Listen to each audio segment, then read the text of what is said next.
নমস্কাৰ বন্ধু বান্ধৱীসকল আজি অসম পুলিচৰ লিখিত পৰীক্ষাৰ বাবে সহায় হোৱাকৈ কেইটামান অতি গুৰুত্বপূৰ্ণ প্ৰশ্ন লৈ আহিছোঁ তাৰ লগতে পুৰণি অসম পুলিচৰ কেইটামান প্ৰশ্ন উত্তৰ আলোচনা কৰিম আজিৰ প্ৰথম প্ৰশ্ন হৈছে ভাষা আন্দোলনৰ প্ৰথম শ্বহীদ কোন ইয়াৰ শুদ্ধ উত্তৰটো হৈছে অপশ্যন খ ৰঞ্জিত বৰপূজাৰী নেক্সট কোৱেশ্চন প্ৰথম অসমীয়া ছপা পুথিখনৰ নাম কি ইয়াৰ শুদ্ধ উত্তৰটো হৈছে অপশ্যন ঘ ধৰ্মপুস্তক নেক্সট কুৱেশ্যন প্ৰথম অসমীয়া গল্প সংকলনখনৰ নাম কি ইয়াৰ শুদ্ধ উত্তৰটো হৈছে অপশ্যন খ লক্ষীনাথ বেজবৰুৱাৰ সুৰভি নেক্সট কুৱেশ্যন প্ৰথম অসমীয়া কথা কবিতাৰ ৰচক কোন আৰু ইয়াৰ শুদ্ধ উত্তৰটো হৈছে অপশ্যন ক যতীন্দ্ৰনাথ দুৱৰা নেক্সট কুৱেশ্যন প্ৰথম অসমীয়া ৰোমান্টিক কবিতাটো কি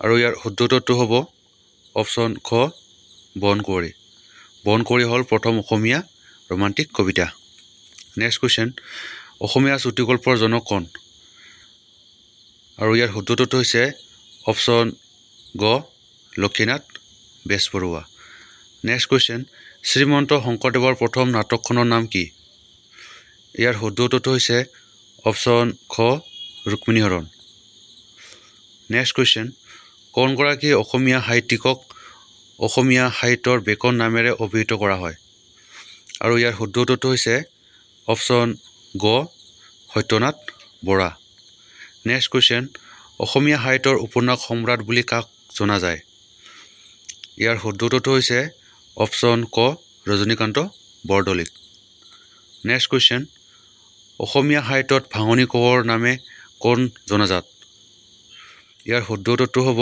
অপশ্যন খ আনন্দ চন্দ্ৰ আগৰৱালা নেক্সট কুৱেশ্যন জ্ঞানপীঠ বঁটা বিজয়ী দ্বিতীয়গৰাকী অসমীয়া ব্যক্তিৰ নাম কি আৰু ইয়াৰ শুদ্ধ উত্তৰটো হ'ব অপশ্যন ক মামণি ৰয়ছম গোস্বামী নেক্সট কুৱেশ্যন জনজাতীয় জীৱনৰ আধাৰত ৰচিত প্ৰথম অসমীয়া উপন্যাসখনৰ নাম কি ইয়াৰ শুদ্ধ উত্তৰটো হৈছে অপশ্যন ক মিৰি জীয়ৰী নেক্সট কুৱেশ্যন প্ৰথম অসমীয়া শিশু উপন্যাসখনৰ নাম কি আৰু ইয়াৰ শুদ্ধ উত্তৰটো হৈছে অপশ্যন খ পাতালপুৰী নেক্সট কুৱেশ্যন প্ৰথম অসমীয়া চনেট পুথিখনৰ নাম কি ইয়াৰ শুদ্ধ উত্তৰটো হ'ব অপশ্যন গ মালচ নেক্সট কুৱেশ্যন নম্বৰ 15 কোনে বিষ্ণুপ্ৰসাদ ৰাভাক কলাগুৰু উপাধি প্ৰদান কৰিছিল ইয়াৰ শুদ্ধ উত্তৰটো হৈছে অপশ্যন খ সৰ্বপল্লী ৰাধাকৃষ্ণন নেক্সট কুৱেশ্যন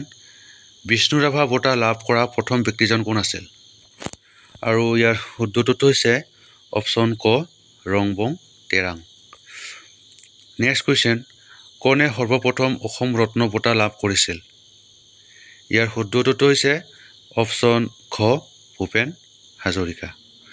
হাজৰিকাদেৱে প্ৰথমে অসম ৰত্ন বঁটা লাভ কৰিছিল নেক্সট কুৱেশ্যন কোনে মাধৱ কন্দলীক অপ্ৰমাদী কবি বুলি আখ্যা দিছিল ইয়াৰ শুদ্ধ উত্তৰটো হৈছে অপশ্যন গ শংকৰদেৱ নেক্সট কুৱেশ্যন প্ৰথম অসমীয়া চুটি গল্পটোৰ নাম কি ইয়াৰ শুদ্ধ উত্তৰটো হ'ব অপশ্যন ক সেউতী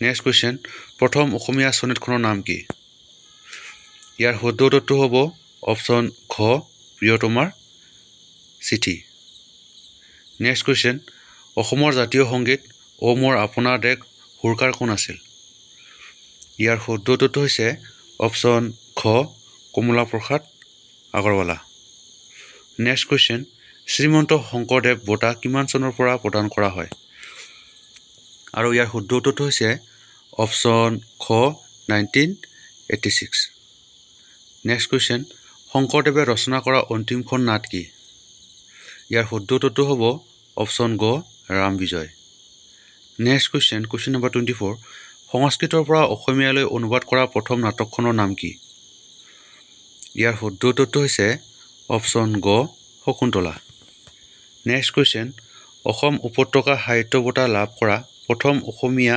সাহিত্যিকগৰাকী কোন ইয়াৰ শুদ্ধ উত্তৰটো হৈছে অপশ্যন ক ভৱেন্দ্ৰনাথ শইকীয়া নেক্সট কুৱেশ্যন প্ৰথম অসমীয়াক ব্যাকৰণখনৰ নাম কি?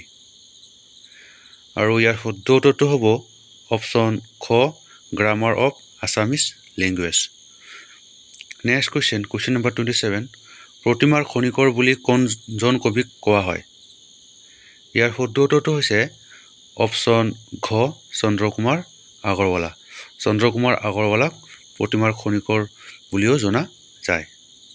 নেক্সট কুৱেশ্যন প্ৰথম অসমীয়া চনেট ৰচয়িতা কোন? ইয়াৰ শুদ্ধ উত্তৰটো হৈছে অপশ্যন ক হেমচন্দ্ৰ গোস্বামী। নেক্সট কুৱেশ্যন বিয়োগী কবি বুলি কোন অসমীয়া কবিক বুজায়? ইয়াৰ শুদ্ধ উত্তৰটো হৈছে অপশ্যন গ ৰঘুনাথ চৌধাৰী। নেক্সট কুৱেশ্যন সাহিত্য অকাডেমি বঁটা লাভ কৰা ককাদেউতাৰ হাড় পুথিখনৰ লেখক কোন? ইয়াৰ শুদ্ধ উত্তৰটো হৈছে অপশ্যন গ নৱকান্ত বৰুৱা। নেক্সট কুৱেশ্যন কোনগৰাকী কবিক অসমীয়া সাহিত্যৰ শেৱালিৰ কবি বুলি জনা যায়?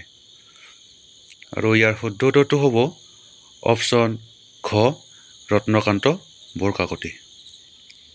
নেক্সট কুৱেশ্যন সৈয়দ আব্দুল মালিকে শ্ৰীমন্ত শংকৰদেৱৰ বিষয়ে লিখা পুথিখনৰ নাম কি? ইয়াৰ শুদ্ধ উত্তৰটো হৈছে অপশ্যন খ ধন্যতৰ তনুফাল। নেক্সট কুৱেশ্যন সৰস্বতী সন্মান লাভ কৰা প্ৰথমগৰাকী অসমীয়া কোন আছিল? ইয়াৰ শুদ্ধ উত্তৰটো হৈছে অপশ্যন ঘ লক্ষীনন্দন বৰা। নেক্সট কুৱেশ্যন অঘৰী আত্মাৰ কাহিনী উপন্যাসখনৰ লিখক কোন আছিল? ইয়াৰ শুদ্ধ উত্তৰটো হৈছে অপশ্যন ঘ সৈয়দ আব্দুল মালিক। নেক্সট কুৱেশ্যন সুগন্ধি পখিলাৰ কবি বুলি কাক জনা যায়? ইয়াৰ শুদ্ধ উত্তৰটো হৈছে অপশ্যন গ Hiren Bhattacharya. Next question village rock ষ্টাৰৰ পৰিচালক আছিল? ইয়াৰ শুদ্ধ উত্তৰটো হৈছে অপশ্যন গ ৰীমা দাস। নেক্সট কুৱেশ্যন কাৰঙৰ লিগিৰি কোনে ৰচনা কৰিছিল? ইয়াৰ শুদ্ধ উত্তৰটো হ'ব অপশ্যন গ জ্যোতিপ্ৰসাদ আগৰৱালা।